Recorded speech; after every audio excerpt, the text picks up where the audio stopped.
What's up? Trevor again. It's my raw vlog video diary. I keep saying it. I don't know why. I don't care if, or know if anyone's gonna watch this. Whatever. It doesn't matter.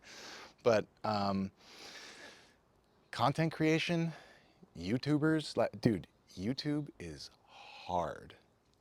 Okay, so I started a channel. I started a podcast, and I'm trying to grow it on YouTube. And I'm a grinder. I really like working hard. I've been in sales my whole adult life. And before that, I worked hard. I went to a reform school where I was taught to work really, really hard. My happy state is when I have a challenge that's too big to take on, that nobody else wants to. Okay, so YouTube is that, all right? When you hear about YouTubers making millions of dollars and you go and you click on the video that went viral and it's got 11 million hits and you're like, damn, that's a six-figure video. This dude just got sponsorship deals. And you open it up and there's no mic. It's a grainy laptop, you know, like, or say you just scroll across it and you're like, oh, what's this video? And you click on it and, oh, what's going on here? First, that is not by accident, okay? No, nobody's, these, these YouTubers are grinders. They are earning every penny. And if you don't believe me, try it. It's one thing to make content, okay? Like to sit around and come up with ideas and you can make the most beautiful content. It's a completely, by the way, it's 100 degrees out here. And I don't know why I interjected that. I actually love the heat, but yeah, so it's one thing to make content and it's another thing to get people to click on the content, and it's a whole other ball game to get them to stay and watch it.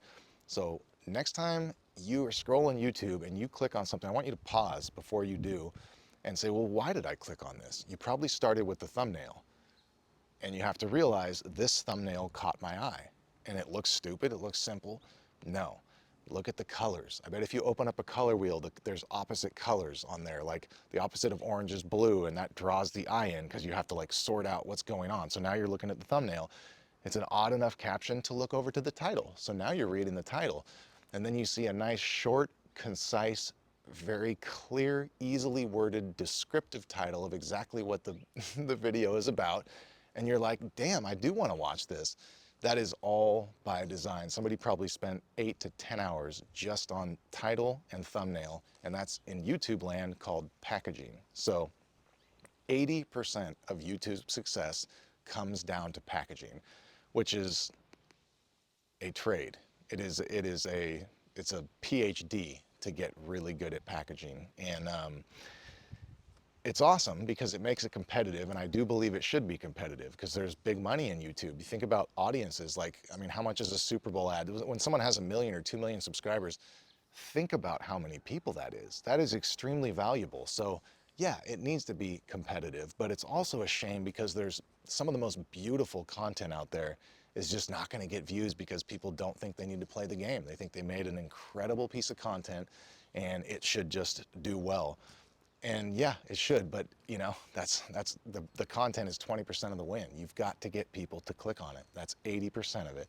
And then you get a very short bit in the beginning of the thing, the video, to get them to stay. And you know, it's not intuitive, it's not natural. And there's scripting techniques, there's storytelling techniques, there's ways to say things like you say the word but. So I was heading out and I wanted to go to the store, and now I've created an open loop system in your brain. You have to stay there to find out, but what, but what, but what.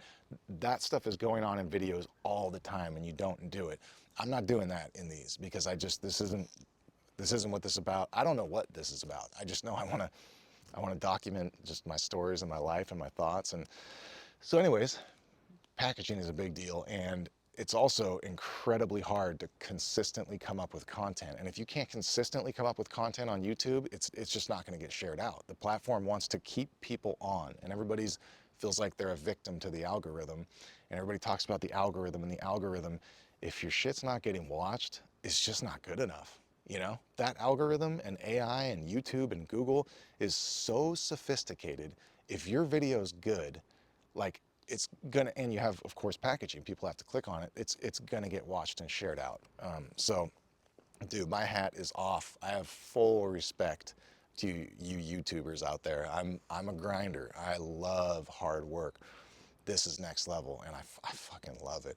So I'm trying to grow this podcast on YouTube, and one, I don't care if it grows because I love it. Somebody could give me $1 billion, like, hey, you never have to work a day. Oh, great. I'm going to just do 5 of these a week because this is all I want to do with my life. This is my purpose. This is my calling, to get people's stories out there and let other people watch humanity's stories.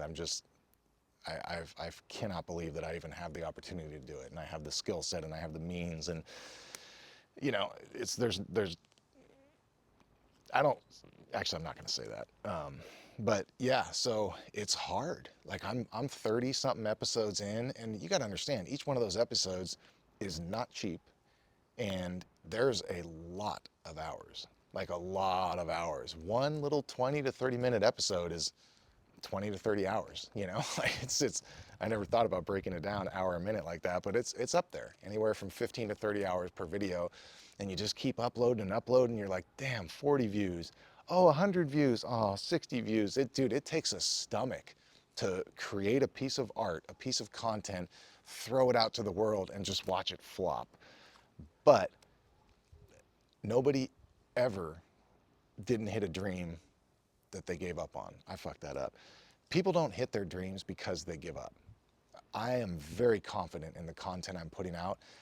I believe in my intention behind it. I believe in its helpfulness to others. And I do also believe that it's entertaining, and I know for sure it's therapeutic. And so I believe in this content, and whether it grows or not, it's kind of not my concern. The people that are supposed to see this are going to see this. And I also know that once one of them shoots off, because eventually it's going to, whether it's now or 5 years. And again, I don't give a shit because I love this. This is what I'm here to do. I'm literally here to podcast like this. I hope that doesn't sound narcissistic or something, because it's not. This came from a very tragic family health situation involving my daughter, where my wife and I wanted to create something that provides relief to other people's suffering. And so that's the motivation behind this podcast. And I don't give a shit if it monetizes or grows. I do want people to see it because I know it's going to be beneficial to them. But anyways, I'm ranting now. And but dude, I just wanted to tip my hat to all you YouTubers out there, and you dudes are working. YouTube is not for lazy people. It's a perfect fit for me. I am not a lazy person. I have a ridiculous amount of ambition, and I struggle not having a place to point that. And the thing with YouTube is there's only so much you can do. I completely forgot. Like, on top of everything else I talked about with packaging and with so title, thumbnail, description, the first 30 seconds of the video. Okay, cool. You got someone to click. Now you got them to watch. Now you have to learn an entirely different video game language called YouTube Analytics, and you cannot not pay attention to that. That's going to tell you how to shape your content, or at least how to package it. I'm in a unique situation. Well, I don't know if it's unique, but I'm in a situation where I will not shape my content. I will not. These are authentic stories of human beings. These are not topics. I will not shape it. I will not be in the middle of a podcast and steer it one way because I think it will perform better. But when you're in any other type of content creation, you do need to do that. You need to go and look at the video analytics, and you'll see how long are people watching. When did they leave? Go to that spot where they left. Oh, I said the F word. People don't like that. I won't say the F word again. And you start building a picture of what kind of content to make, but it's slow and it's grueling, and you can only do it after 3 or 4 videos. And if you're releasing 1 video a week, think about that. Every month you get to have a little bit of incremental change. So YouTube is a slow, steady grind. And I don't think you want virality. I don't think virality and breaking out of nowhere is sustainable. Your page isn't set up for it yet. Your psyche isn't set up for it. When I was just releasing them, one of them went kind of crazy, and I was not ready for that, man. It's hard to describe, but it was a euphoric high that had a huge come down that I just wasn't ready. You got to stay cool. You got to post shit and just know nobody's going to watch it. I don't care, but you know who is going to watch it? That I'm positive, whoever's supposed to watch this is going to watch this, and we'll go from there. So make authentic content, well-intentioned on helping other people. stay with the process with YouTube and you will be successful. And I am not successful yet on YouTube. So these are all just opinions. And my biggest pet peeve is opinions over experience. When people are giving you opinions they don't have experience on. But I'm 30 something episodes into a studio professional grade podcast. So I have a little something to say. But anyways, yeah, dude, you YouTubers are savages, and thank you guys for paving the way, because I love this. I'm a YouTuber. That's it. I'm a YouTuber.